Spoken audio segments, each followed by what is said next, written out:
If I would ask you, what is the definition of a Talmid Chacham? We just learned in Sha'ar Teshuvah that a Talmid Chacham, someone that's a Chacham, will not go to sleep at night without doing Teshuvah.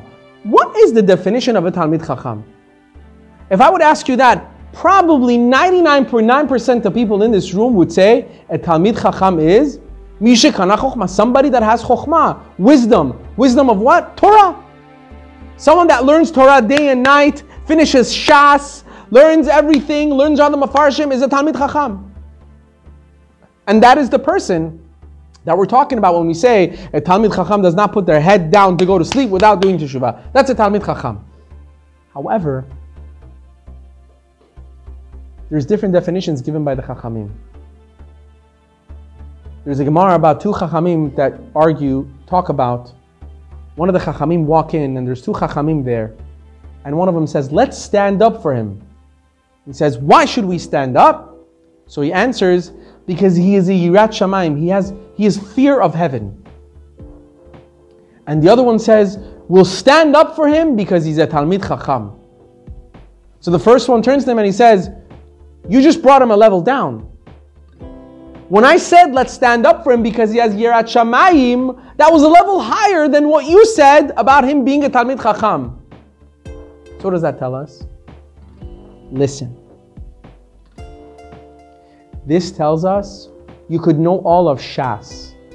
You can know Kabbalah because you go to Kabbalah classes and you know all of Kabbalah, right? And you're only 13 years old.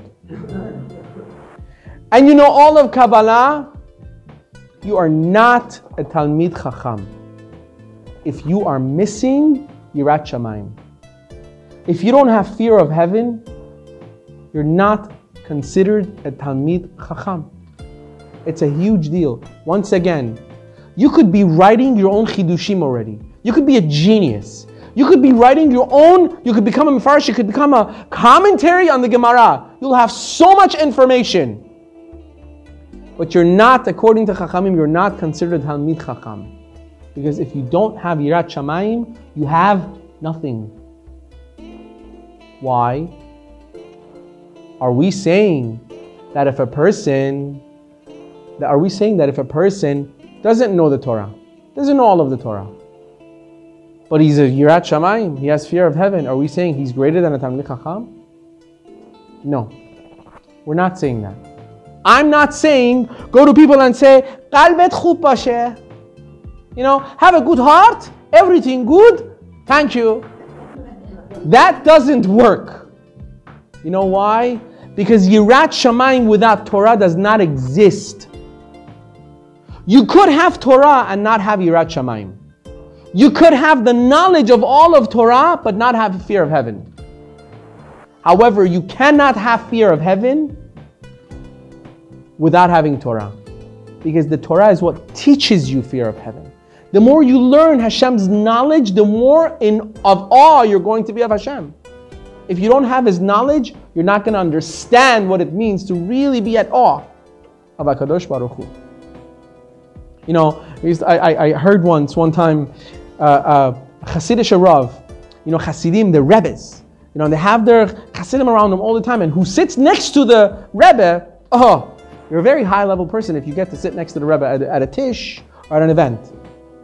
At this event, the Rebbe had a balabot sit next to him, a regular, family man, a good man, Baal Tzedakah. His Talmidim, the Hasidim, come to the Rebbe afterwards and go, Rebbe, we don't mean any offense or anything like that, but why do you choose to have him sit next to you? Should have one of the Rabbanim sit next to you, one of the Chachamim sit next to you. He's a good guy, but he's not, he's not a Rav. He's not, he doesn't even have a beard. So the Rebbe turns to his Talmidim and he says, you know something? When we go up to Shamayim,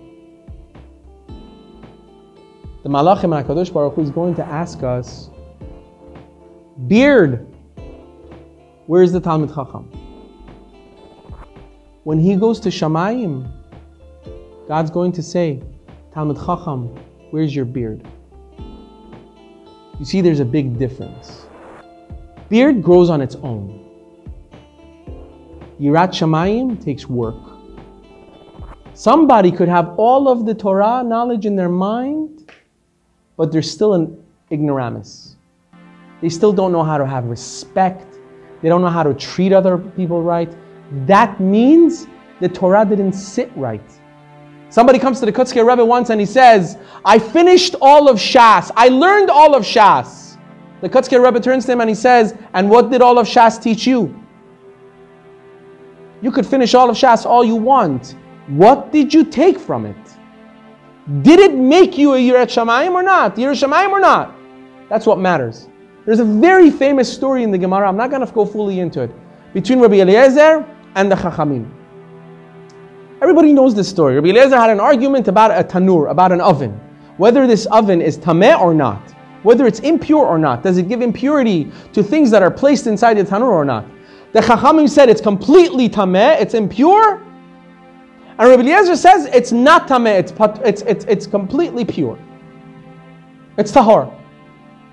And the story goes that the Chachamim kept bringing proof, and Rabbi Eliezer kept bringing proof, but they were the many, he was not. So what does Rabbi Eliezer do? He says, if I'm right, then this tree should prove it. Right? A carob tree that was there. And the carob tree gets uprooted. The Gemara says it uproots itself and it walks 100 amot. That's a long distance. Right? And then he says the river should go the other. Different miracles start happening to prove Rabbi Eliezer to be right. And the Chachamim not.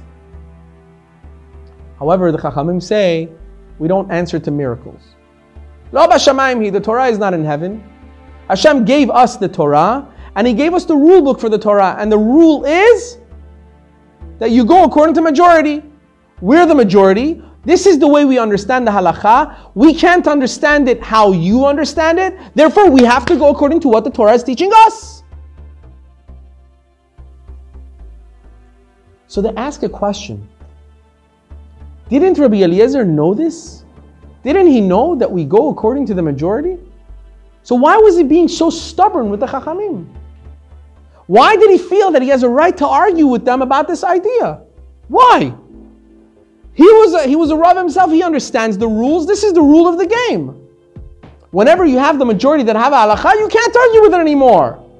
You could try to disprove them, and if they agree with you, fine. But once you've tried and you've tried and you've tried and they haven't agreed, what are you doing? Pulling miracles out of heaven. That's not going to work. So what was he trying? Rabbi Eliezer was not a simple Jew. What was going on here? So listen to this, guys. Listen. It says that when the Chachamim wanted to prove to Rabbi Eliezer that the tanur, the oven that he was saying is tahor, is pure, is really impure, and everything that was placed in it is impure, they made an order and they said everything that was, anyone that has put anything of kadosh, of holiness in these situations, according to the halakha of Rabbi Eliezer that he said it's tahor, bring it and we'll burn it because it's not tahor. It's tameh, it's contaminated. And what did they do? They brought it in front of Rabbi Eliezer and they burnt it in front of him. They burnt all that stuff in front of him. Rabbi Eliezer said, he started doubting them. He said, you know what? It's fine that they wanted to show me that I'm wrong. They could have done it not in front of me. But the fact that they burnt all these things in front of me to shame me, that's not so okay. You don't do that. That's not what, Has v'shalom, we're not going to say they were not Talmid Chachamim. But to him, he felt there's something wrong in this situation. That's why he felt I can argue with them. Because if they do such a thing, they're not at the level they should be. A Talmid Chacham doesn't act that way. They have to have more Yirat Shamayim. And if they don't have that Yirat Shamayim to embarrass me like this, they thought they were right. They were right. They could have done it when I'm not looking. But to do it in my face, that's not kavod. They did not give me the respect that they should. We're all Talmid Chachamim here. We're all learning here. Beit Shammai and Beit Hillel argued all the time. But the Chachamim talk about how much respect they had for each other. All of them. That's what Torah is. Torah has to change you. Learning Torah has to change you, give you yirat chet, fear of punishment, fear of sin, fear of heaven. If it's not changing you, something is missing. Something's not right if it's not changing you. So we don't want to be that guy that goes to heaven with a kippah, with a beard or whatever, and for the malachim to say, kippah, where's the Jew? We don't want to have that shame follow us up there. We have to take the opportunity now to change our lives. Baruch Adonai le'olam, amen ve'amen.